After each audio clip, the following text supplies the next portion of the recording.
Wow, $2.2 billion. Yeah. That's how much was lost to cryptocurrency theft in 2024. Makes you think, doesn't it? It really does. I mean... And that's just one of the headlines we are diving into. Yeah, today's a Today's going to be a busy one. busy day for cybersecurity news. It is January 7th, 2025. And we are talking all things cybersecurity news. So let's just jump right in. We have a lot of industry moves to talk about today. I do. First up, Veracode. They're acquiring some key assets from a company called Phylum. Yeah, this is a really interesting one, I think. Veracode, big in application security testing, right? Phylum, they're all about open source security, and they're kind of joining forces here. I think what Veracode's really going for is they want to be able to spot that malicious code that likes to hide in open source libraries. Open source, yeah. And, you know, it's a smart move because the cost of these software supply chain attacks, it's going through the roof. They're saying it could triple by 2031. Yeah. So Veracode's getting ahead of the curve here. Definitely a good move for them. Okay, so let's talk about another big name. Former NSA Director Rob Joyce. He is joining DataTribe as a venture partner. Okay, so this is where I think it gets a little bit murky. Right. Because you have this guy, he's coming from the government side. Right. Now he's going private sector. Right. Is this, you know, kind of a conflict of interest, or is this a strategic partnership? I don't know. I'm not sure. I think it definitely kind of blurs the lines. Yeah. And I am curious to see how this is going to impact DataTribe's investment strategy. What do you think? Yeah, it's definitely something to watch. Okay, now to more international news. The U.S. Department of Defense just added a few big Chinese companies to what they call their military-linked list. Yeah. This means that these companies are going to be barred from doing business with the federal government by 2026. We're talking Tencent. Wow. We're talking CATL, just to name a few. I mean, this is a pretty big deal, right? This is basically the U.S. saying, we are not playing around. You know, they're saying it's about national security. Right. Yeah. But it really feels like it's about, Yeah. you know, trying to stop China from becoming like this big tech superpower. Right. But the thing is, you have all these U.S. companies that rely on these Chinese companies. Totally. So what's going to happen there? I don't know. Yeah. I think this is one we need to watch really closely. Yeah, for sure. All right.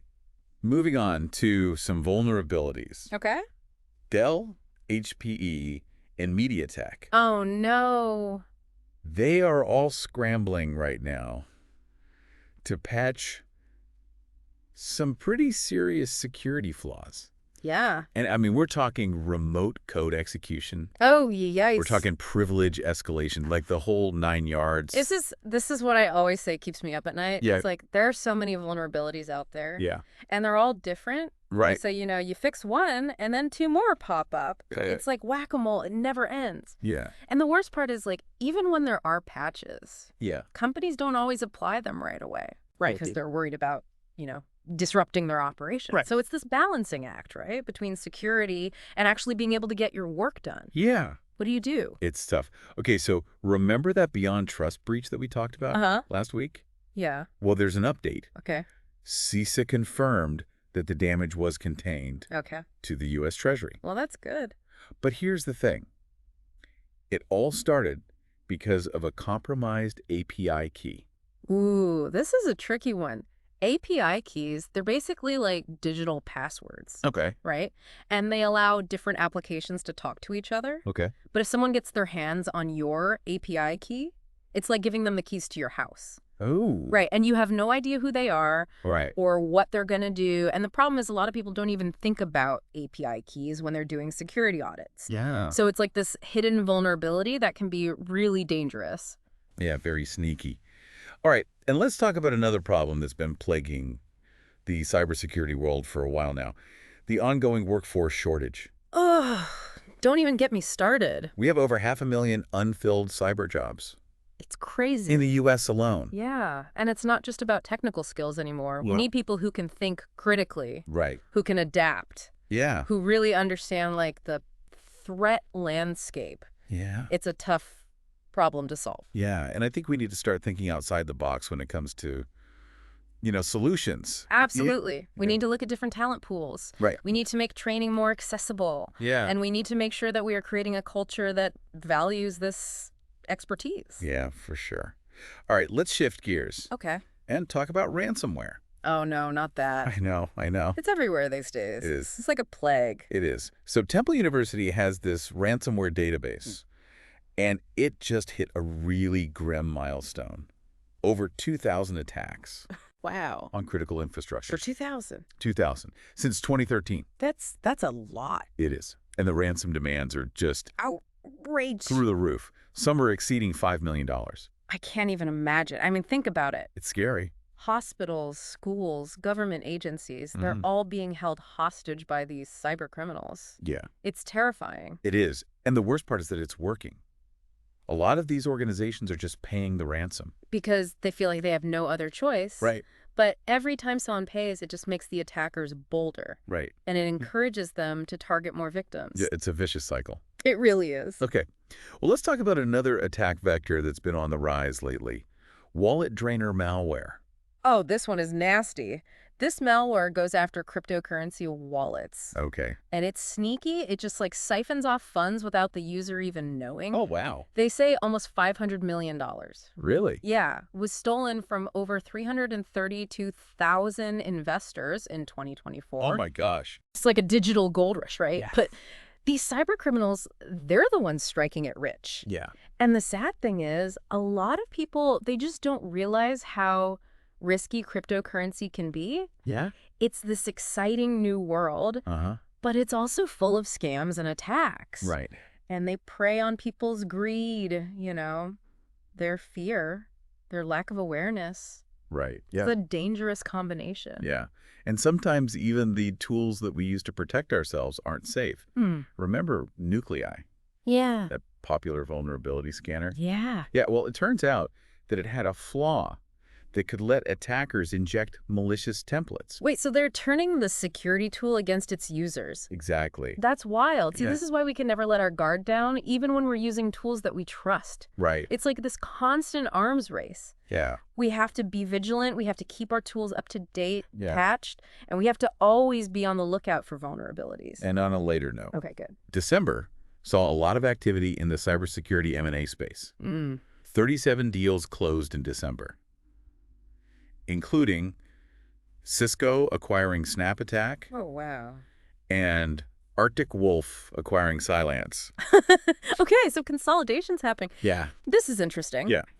On one hand, you could get some really comprehensive security solutions. Right. But on the other hand, what happens to innovation? Yeah.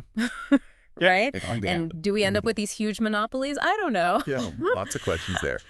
Okay, so speaking of interesting situations, remember that Cybertruck explosion? Yeah. Well, it turns out that Tesla can actually access all sorts of data from the vehicle, which is good, for investigations, for accidents. Sure. But it does kind of spark this debate about privacy versus security. Right, because on the one hand, this data can be super helpful, like you said, for law enforcement, for figuring out what happened in an accident. Right. But on the other hand, it's like, do we really want companies having access to all this information about us? Where we go, what we do, it's a slippery slope. Very slippery. I think we need to have a serious conversation about this, about where we draw the line.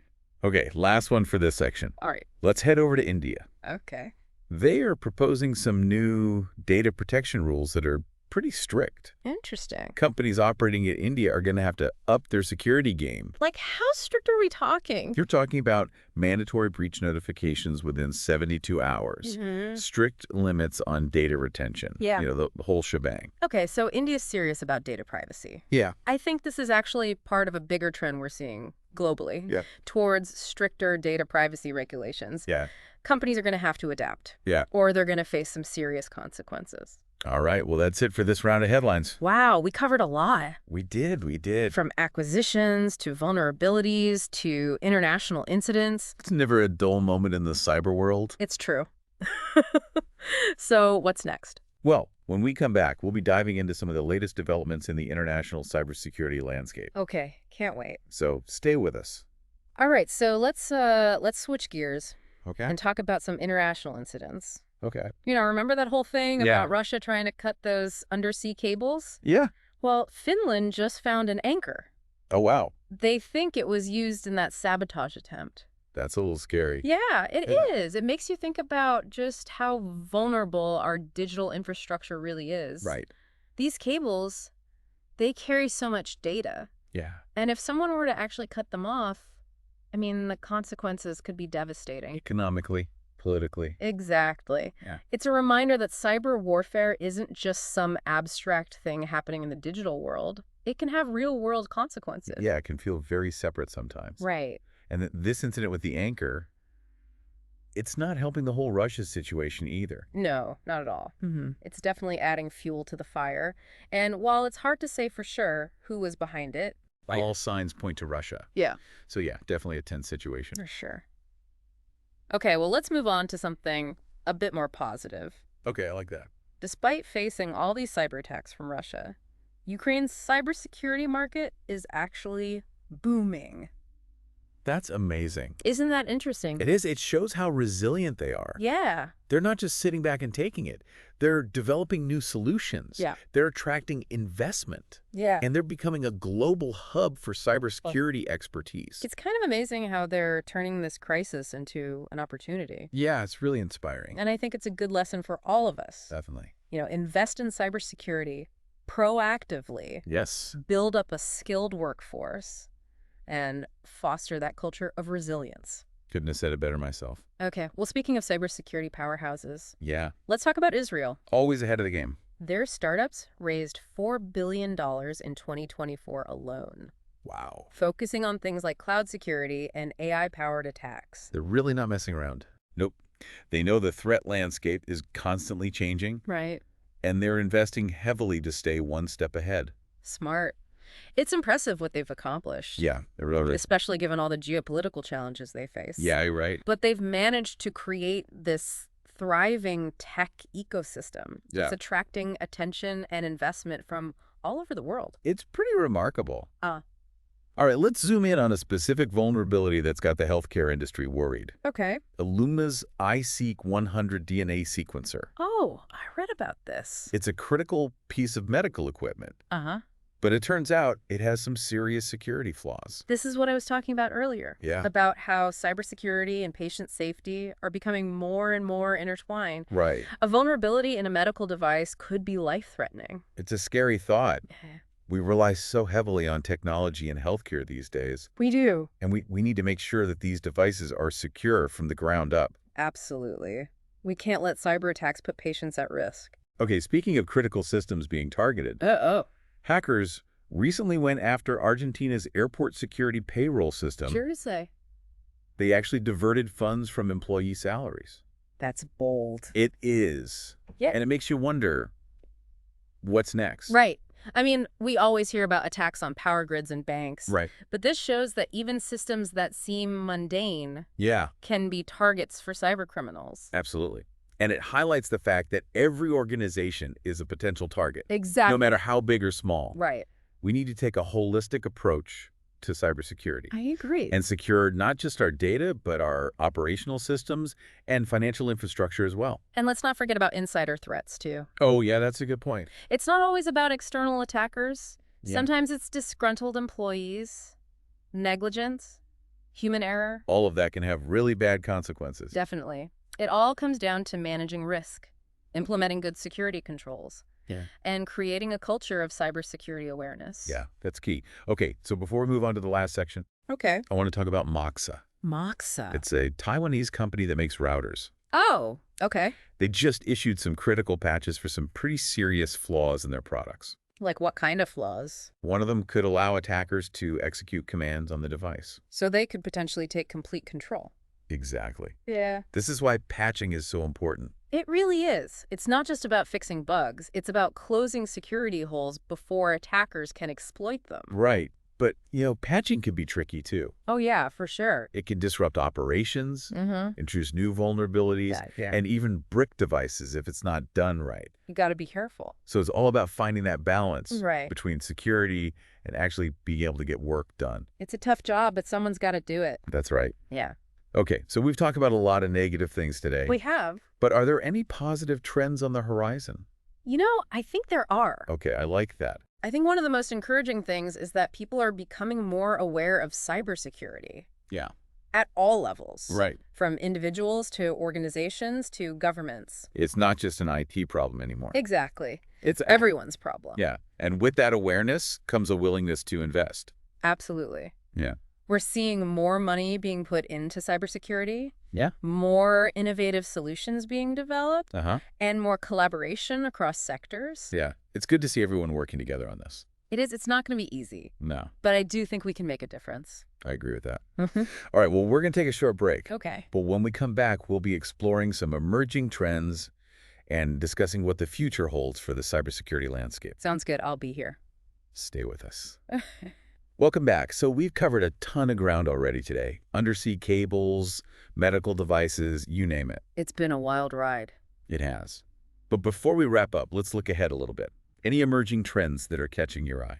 Well, cybersecurity is kind of at this crossroads. Okay. We've got all these amazing technological advancements that should be making us safer, but at the same time, the threats are getting more sophisticated too. It's like a double-edged sword. Exactly. And one of the biggest game changers, in my opinion, is AI. Artificial intelligence. Yep. It's a powerful tool, but it can be used for good or for evil. Right, of course. So on the one hand, defenders can use AI to analyze huge amounts of data. Okay. They can spot threats in real time. They can automate all sorts of security tasks. But then you have the attackers. Right. They're using AI too. To do what? To create malware that can avoid detection. Oh, wow. To launch attacks automatically. Even to create those super convincing phishing scams. Yeah. The ones that are really hard to spot. So it's like this AI arms race. Both sides trying to outsmart each other. Exactly. So we need to be really strategic about how we use AI in cybersecurity. I can see that. Okay, so another big trend we've been seeing is the shift to cloud computing. Yeah. More and more companies are moving their data and applications to the cloud. But how do we secure all of that? That's the million-dollar question. Cloud security is its own beast. Traditional security tools, they don't always work in the cloud. The cloud is dynamic. It's constantly changing. You're right. And responsibility is shared between the cloud provider and the customer. So it's more complicated. Way more complicated. Plus, you often don't have the same level of visibility in the cloud. So what can we do? Well, we need to adopt new strategies. Things like cloud-native security platforms, DevSecOps practices, and zero-trust architectures. Have you heard of zero trust? I have, but to be honest, I'm not entirely sure I understand it. Okay, so imagine this. No one is trusted by default. No one? No one. Not users, not devices, no matter where they are or what network they're on. Okay. So you're constantly verifying identities. You're only giving people access to the information they absolutely need. And you're breaking down your network into smaller, more manageable chunks. To minimize the damage if something happens. Exactly. In the cloud, that kind of approach is essential. It sounds intense, but I guess it makes sense in today's world. Okay, so let's talk about the role of governments in all of this. Okay. We've seen some interesting initiatives lately, like the Cybertrust mark in the U.S. and those data protection rules in India. What else is happening on the policy and regulation front? Well, I think governments are finally starting to realize how important cybersecurity is. We're seeing new laws being passed, more international cooperation, and more public-private partnerships. That's good to hear. It's not just about protecting government systems anymore. It's about protecting critical infrastructure and regulating the digital economy. So it's a broader perspective. Definitely. But at the end of the day, cybersecurity is everyone's responsibility, right? Although governments can't do it alone. Exactly. We all have a role to play. Individuals, organizations, governments. We need to work together, share information, and follow best practices. So on that note, what can our listeners do to protect themselves? Any practical tips they can implement right away? Absolutely. First of all, stay informed. Keep up with the latest threats. Subscribe to newsletters, follow cybersecurity experts, and attend industry events. Good advice. What else? Practice good cyber hygiene. Use strong passwords. Enable multi-factor authentication. Be wary of phishing scams, and keep your software updated. Makes sense. And invest in security solutions. Get yourself some good antivirus software, a firewall, maybe even a data loss prevention solution. Okay. Also, if you work for an organization, encourage a culture of security awareness.